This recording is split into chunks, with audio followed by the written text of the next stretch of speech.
And we're now going to move on to our panel debate. I'm delighted to welcome our three other speakers, who are Ian Ferguson, the Environment Manager at the Co-op, Nick Brown, Head of Sustainability at Coca-Cola European Partners, and Kevin Weiss, who is a Senior Packaging Technologist and Circular Economy Lead at M&S. And of course, Martin is still with us. Now, the way we're going to run this is Martin and I are going to ask a couple of questions, and then we'd like to turn it over to questions from the audience, from you, so that we get real, like I said, real interaction. Now, the very first thing I'm going to ask Ian, Nick and Kevin to do is to give us their elevator pitch, if you will, as to what is the current state of play, the current approach from each of your organisations on this very broad plastics issue. So, Ian Ferguson, let's start with you. Tell us about what the Co-op are doing. Okay, so can you hear me now? The first thing I want to say is that I've stolen a line from the Prince of Wales, and that is we want to keep plastics in the economy and out of the environment, out of the oceans. And the best way of doing that, we think, is to make them easy to recycle, and the best way of keeping plastics out of the oceans is to avoid diffuse plastic pollution, so deal with the source of diffuse plastic pollution. So a couple of years ago we started with our ambition to make everything easy to recycle in our range, all the packaging, and we changed how we measured that. We measure that now by product line. We were measuring by product weight, by packaging weight, which confuses the consumer really, because a glass bottle and a plastic film to them is 50% recyclable. Whereas by weight, that's over 90% recyclable. When we started measuring by line, we were at 46%. We've made huge progress, partly because the changes in OPRL, which we anticipated, and which Jane nicely said that we helped with. I remember poring over that matrix several times. It's great fun. We are now at 71% easy to recycle, so that's a big, big change. To do that, we worked to start with the local authorities and the waste management companies to sense check that what we were doing was what they wanted us to do, to improve their recycling, to improve their viability financially, and to make sure they had an end market. I brought that thinking to the Rationalisation of Packaging Working Group, which Kevin's on. His thinking is absolutely essential on that. We are, as a retail industry, many of us are working together to that same improvement in recyclability aim, and that aim is worked through by simplifying packaging, simplifying plastic packaging particularly, taking colour out, taking complexity out, and narrowing the range of polymers. And I know Kevin's ambitions to get to one polymer. It would be fantastic if we could do that, but it's trying to simplify that. And part of that simplicity needs simplicity for the consumer. The simplicity for the consumer comes from simple collections, the same across the country, which RAP are working on through the sensitive collection, and the application of a gold standard recycling label. And there is only one in the UK, and that's the OPRL system. And I would urge everybody, to get on board with the OPRL system. The more people get on board with it, the cheaper it becomes for everybody, but the better it becomes for everybody. So if we get that working, that's great for consumers. Somebody asked about, that's Packaging News asked about, is the public being left off lightly? The public is confused. The public is confused about the labelling on packaging. They're also confused because they can't recycle on the go. So you give them a bit of packaging that says widely recycled.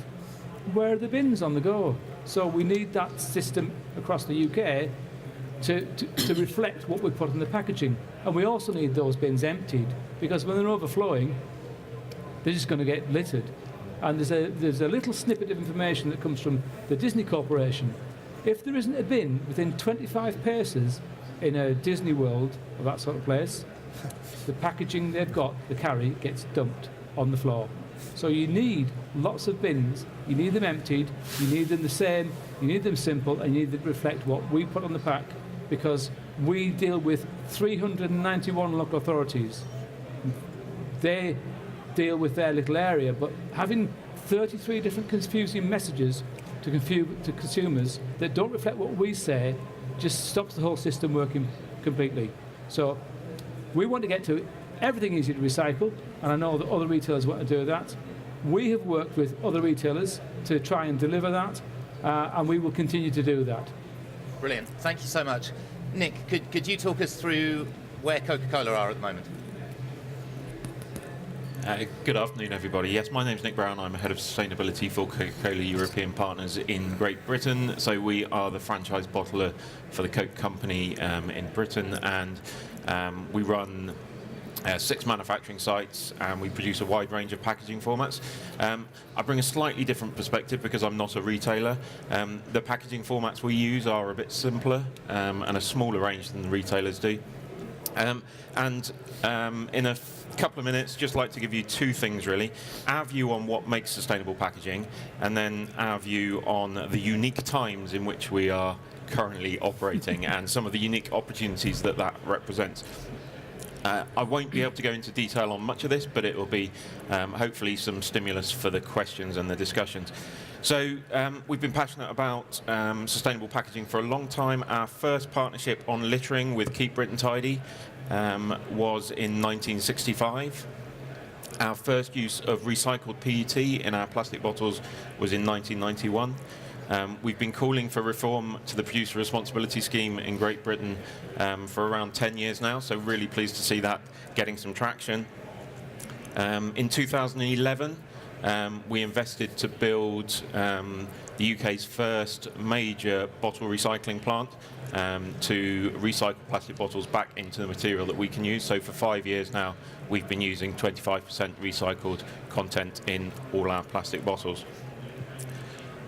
But there's still a lot more to be done, and I think whilst there's been a great push on recycling over the last few years, people's perception of littering is that that hasn't improved at all. Now, the data is difficult, but I don't think many people would say that littering is an acceptable level in Great Britain. So last year, we started looking at and supporting alternative approaches to tackling things like litter, and that included coming out in support of well-designed interventions like deposit return schemes. And if that comes up in the discussions, we'll be able to talk about that a bit more.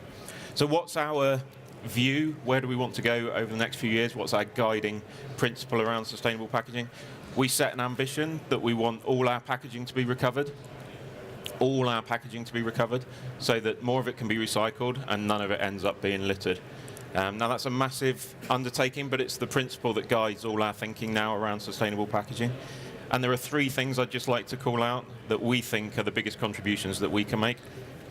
One is to make our packaging as sustainable as possible, and there's a lot of things in there, but that's mainly about making sure it is recyclable, 100% recyclable, and includes recycled content.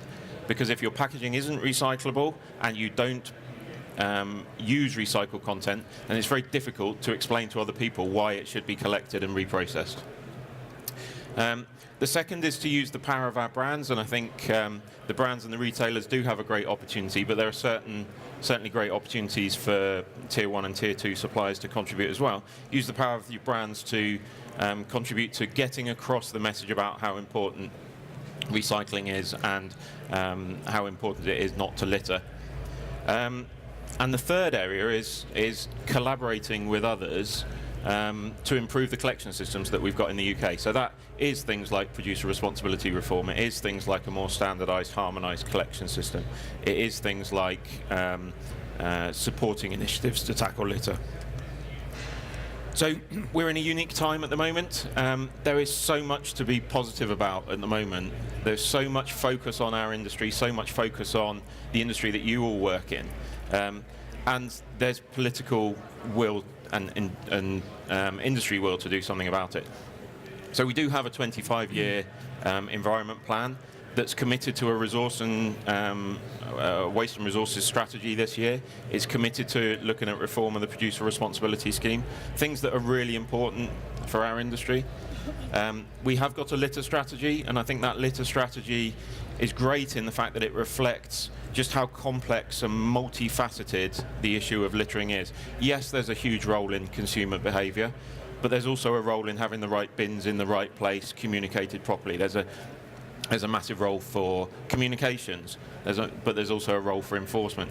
So the litter strategy reflects all that. and is doing a proper piece of work on the role of initiatives like deposit return schemes. So it's great to see that. What's also really positive is that there are more and more voluntary activities getting more traction. So call out WRAP and the Ellen MacArthur Foundation and the work that they're trying to do around bringing together a voluntary coalition called the Circular Plastics Commitment to look at how people all along the chain can collaborate. Things like the British Plastics Federation looking at a marine litter pledge, a great initiative that everyone in our industry should be getting behind and supporting. And those litter initiatives, communities are getting more engaged in fighting back against littering. So we're supporting, and we're really pleased to support, and please get out and get involved. This weekend is Keep Britain Tidy's Great British Spring Clean. So last year they got 300,000 people out in their communities tackling litter. And it might sound like it's just a clean-up initiative, but it's so much more than that. It's built on the insight that where there is less litter, there less gets littered. It's built on the insight that if you can engage more people at that particular time, they are more likely to pick up litter during the year. So it's underpinned by great insight about how those kinds of initiatives can make a massive difference towards littering in our communities. So if you haven't yet, go on their website, find out where your local event is, give up an hour over this weekend. I know it's cold. I think on Sunday it's going to be warmer. If you don't find an event near you, get on the website. It's really easy to set your own up. And if you want to do it in your village and clean the verge in front of your house, that's absolutely fine. So get involved in that. And more community groups are doing that. So we do have a great opportunity. A lot of things are that the industry's been, or the more progressive members of the industry that have been talking about for a decade, are now in place. And we've got to grasp this opportunity. And we've got to be the people who are explaining what the options are, what's going to work, and be there to help implement it. Because there's things we can do on our own, but there's so many things we need to do in collaboration with national and local government. So get involved, either through your own voluntary actions or through your trade associations, to really feed into those debates on those different policy modules. Okay, hopefully some food for thought. We'll see where the conversations go in the debate. Brilliant. Thank you, Nick. And Kevin, talk us through where M&S are at. Very good. Good afternoon, everyone. Most of you who know or work with Marks & Spencer will know that 10 years ago, actually 11 years ago this year, Plan A was born under Stuart Rose, the chairman at the time. There was a recognition that as a retailer we had a responsibility to the environment in which we acted. And that Plan A has actually formed a core of everything that we do. And those of you who work with us closely will know that Plan A is applied to our food suppliers and now is increasingly applied to our packaging suppliers. So this culminated last year, June the 6th, I believe, the day that Mr. Trump said that he would not sign to the Paris Accord any further. We relaunched new commitments, and two of which were about plastic and the way in which we use plastic in the future. One was that all of our packaging within the business, and that's all of it, should be 100% recyclable by 2022. And that we would have a plan in place to move all of our packaging where it was plastic and where we were still using plastic to one polymer. So that was a commitment we've made, which will be audited and governed. We'll carry on with the strategy behind that. The strategy that we applied 3 years ago is in place. We continue to work on it. It is about using the best materials for the job. It is about a continuous evaluation about those materials, making sure that we are not using excessive materials. After all, no retailer wants to sell packaging, they want to sell product. But they want to sell a product that is actually pristine for you to consume in your homes the way you'd expect it to be sold to you. The second part is actually looking at the carbon footprint, the waste and the energy and the water used in those materials. And it's an essential component which has sadly been dropped from the arguments we've heard over the last few months. There is absolutely a thing to notice, that water is going to be a very important commodity, and if we're not careful we can be finding ourselves with lots and lots of consequences we never imagined. And then always ask the question, what can we do to reduce? And yes, like all retailers, we have some sillies. And we're very glad that the customers point them out, because it means we can do something about it. And certainly from the packaging professional's point of view, that's good for us, because it means that we can move things on. The second pillar is about optimum design, and it's about asking for people to really understand what sustainability means. And this means engaging the full supply chain when you design a piece of packaging. And I know some of you in this room have had this dialogue with us. It's about not stopping with just selling it to us. It's asking the questions about whether it can be recycled, how it's going to be recycled, what its end life is going to be. So that when you come to present the pack, we have a full picture of how that will exist in its life.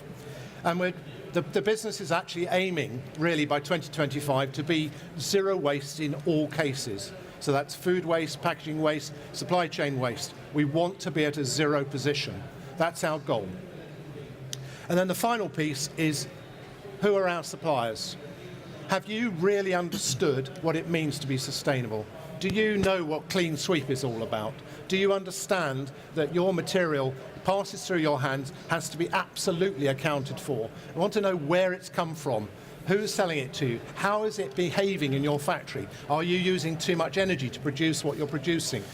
What are your relationships like with your staff? How are you training them? Do they really understand what you're doing and the environmental conditions? And I will cite Nurdles on this case. I know there's tremendous work going on to stop plastic nurdles getting into the environment. But time and again, I see tankers arriving at sites where the driver has not been told what to do. And he leaves a big puddle of nurdles on the site and drives away. Those things should not be happening. And I would urge you to actually look to the British Plastics Federation, get signed up to Clean Sweep.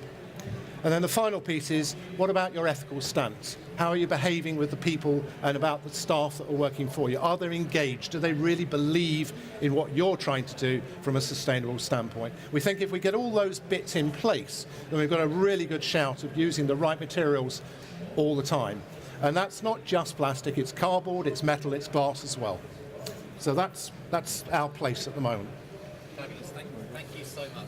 Ian, it would be hard. I mean, one might imagine when you're asleep at night, you're visualizing a world possibly without plastic. I don't know, but that's, you know, reading the charts, that's the way it looked. You might say that's a little extreme. If we have a situation where it can be shown by the evidence, by the science, that a piece of plastic packaging offers the best solution to protect the product, would that still be deemed to be too much packaging? Okay, that's to you.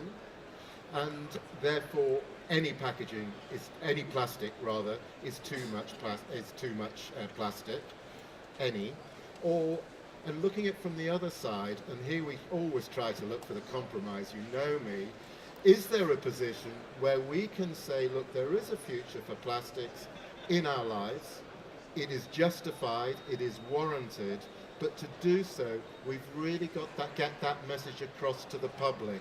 The public have got to come along with us, and the public have got to understand. So there is, a few questions in there. I don't know if you want to start, Ian, by the excessive is plastic, too much plastic. What was the question? Yeah. Can you hear me all right? Can you hear me? Yeah. A bit more volume. Can you hear me? Yeah. We've made it a bit easier to make a decision on plastics. We've just said no plastics. I expect, as we go through this cycle of removing them, that plastics will fight back. I always said that. I said that to the business. And I said somebody's going to produce a data sheet at some point that's going to tell me that something is happening to this, which we have got our recycling. So the government gets its recycling action together. We get our marking up, a simple marking up system. I put a graph on to say that I think there will be a fight back, and there should be a fight back. However, it's really clear in my remit right now, no plastic. So I'm starting out in my optimum of packaging, good word. When you're optimizing your packaging at the moment, I'm optimizing without plastic, rightly or wrongly. It's an easier start for me. I would like it in there sometimes because it would solve a lot of issues, and that's the point. It's actually good for so many things. But right now, it's out. So I start with no plastic, but I expect there'll be a fight back. Okay, so there's a difference here, which is good, isn't it? Yeah. So in order for you to not be vilified, because in his model you probably would be vilified, how do you deal with that and how do you bring along your customers? I think there is a key issue to the customer engagement piece, which is most customers at home believe that when they put their materials in a receptacle that is marked recycling, that something is being done with it. That's the good faith that they give to their local authority or the waste contractor.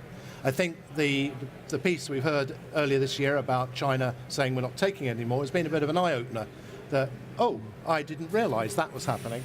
And so it's called into question, and we've seen a real sort of a rather muddying of the waters between ocean plastic and the fact that their recycled material is not getting recycled.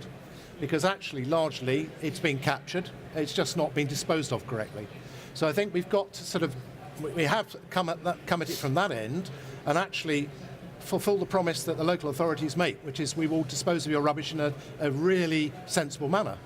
What would be really nice is that we could have an end market for that material. And for the recyclers, that's a very important thing, that it comes back into the system in some way. And Nick's point about actually making statements about putting post-consumer waste, post-consumer plastics in particular, back into the packaging is a very vital one to drive that market. So I think we've got to sort of go back to that and discuss why this is a problem that hasn't been solved yet. And it is partly to do with legislation and the muddle of recycling we've got. And is that a story you'll give to your customers? It's a very complicated one to give to them, and I'm not sure, and I think Right, simplification so that could be a difficulty. Yeah. Can I Yeah, add a do you little want- onto yeah, that? please. Just following straight on from what Kevin was saying, I've put this challenge out several times to the plastic and packaging industry. For a material to be considered recyclable, it doesn't mean just say that you can put it around your system in the factory. It has to be collected for recycling, it has to be sortable for recycling, and there has to be an end market. If there isn't an end market, you've got to be the end market. There's no point looking for somebody else to be the end market. You've got to be the end market, or you've got to find one. Otherwise, it is not recyclable, full stop. I would say also that we have several NGOs asking us to reduce food waste. We have several NGOs asking us to reduce plastic use. Those two are in complete tension, and I will cite the example that Ian gave of the cucumber. We did sell cucumbers unwrapped for a few years. It was driving waste up through our supply chain. We put plastic back on. We did a live trial, and we found 30% less waste of cucumbers. Now that's 30% through our supply chain. That cucumber packaging also protects that cucumber in the customer's home. And we need to get across the message to the customer that packaging is helping them to reduce their food waste. And if they keep it on, a lot of customers take it off. If they keep it on, it will extend the shelf life of their product, but their fresh produce, by days, if not weeks. And I showed a carrot on Look North the other week. I had one carrot that had been in the fridge with no packaging, one carrot that had been in the fridge in the film that it came in, and the one that was in the film, fresh as the day we bought it. The other one, you could bend it almost over, and it was just, you just wouldn't eat it. Yeah, sure. And that's 2 weeks extra life by having a little bit of polythene on there. I can't see that. I haven't found another material that will do that. I'd love to, but I haven't. Now, Nick, you have a commitment to use recycled content, so if you've got a commitment to recycled content, then obviously plastics feature in your future. Is there anything you want to sort of add to this? Yeah, I know a lot's been covered already, so you've probably had your word stolen a little bit. No, not at all.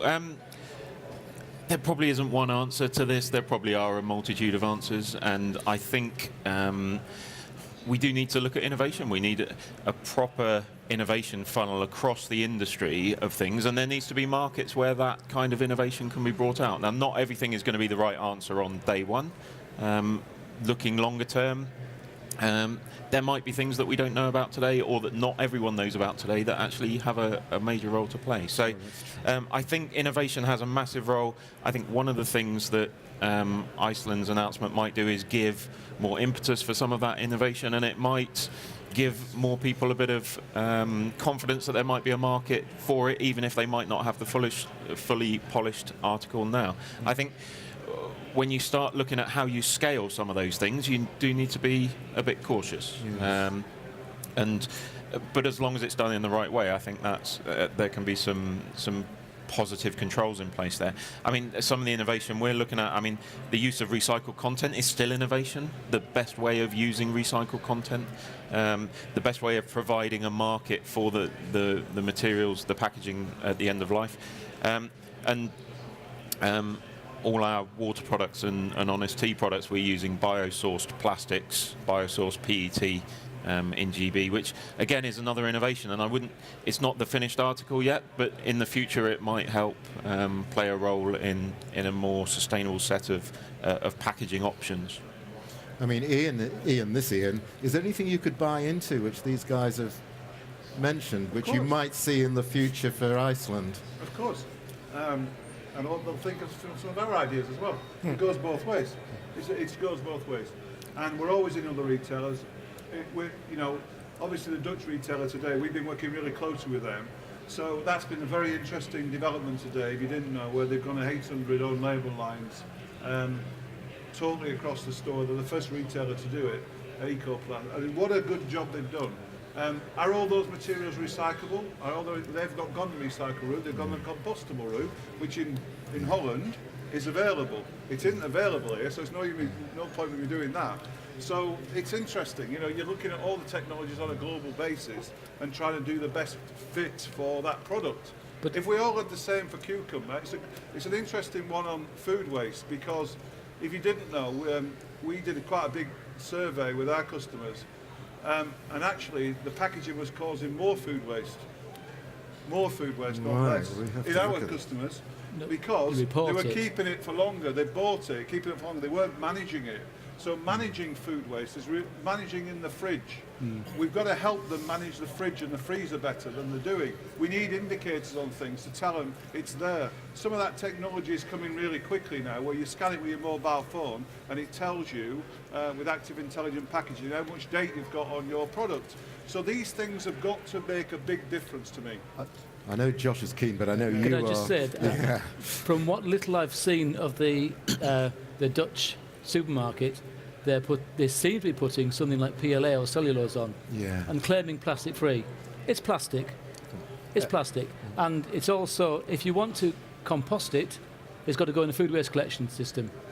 Can't go in the food waste collection system in the UK. I'm not even sure it can go in the food waste collection in the Netherlands. So it feels very gimmicky. Yes. I was going to make one point. That's a very good point, by the way, on this. Coming back to education, and it's a very sad point, really, is that our President, Secretary of State, who we are lauding for his work on this job, was the person who cut out the food science from a curriculum, which actually gives the kids education about all the things about managing food. To think we have to put a sticker on something to say your fridge is too cold, that's the level we've got to with this education. We've got to do it. I mean, if we're going to really work hard at this, but somebody asked the question earlier, I think Phil asked the question, has the consumer been let off lightly? I think we have failed to actually keep delivering the right messages to them to ensure that they keep themselves informed.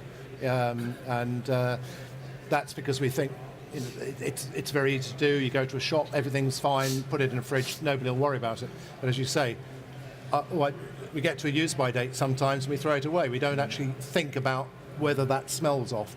So I think we've got all sorts of things in our education system to work on as well. So, go on, you. Yes, just yes, you can hear me. Wonderful. If you could boil it down. Now we heard a bit from Ian Schofield about what you're looking for from your suppliers and how you're hoping to work with them.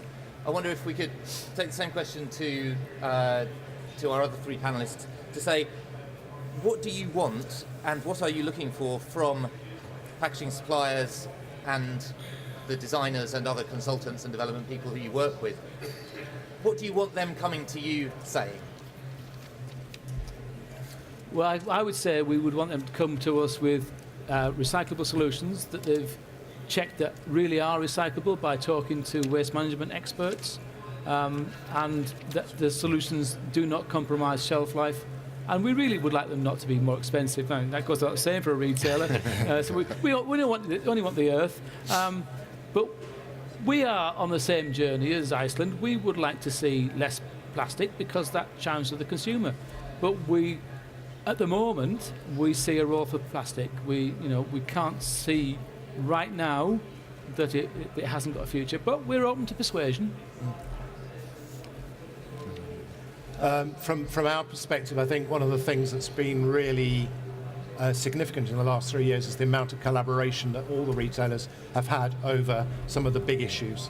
And I think from the suppliers' point of view, it'd be really good to see a bit more collaboration from them as well, sharing knowledge on materials, because it's very easy to get into silos over that sort of thing. But, yeah.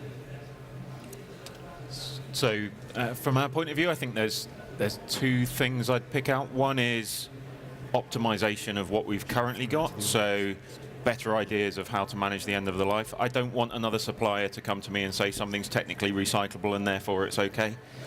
I want suppliers who understand the whole life cycle of their products and their materials. Helping us to optimize and improve what we've currently got.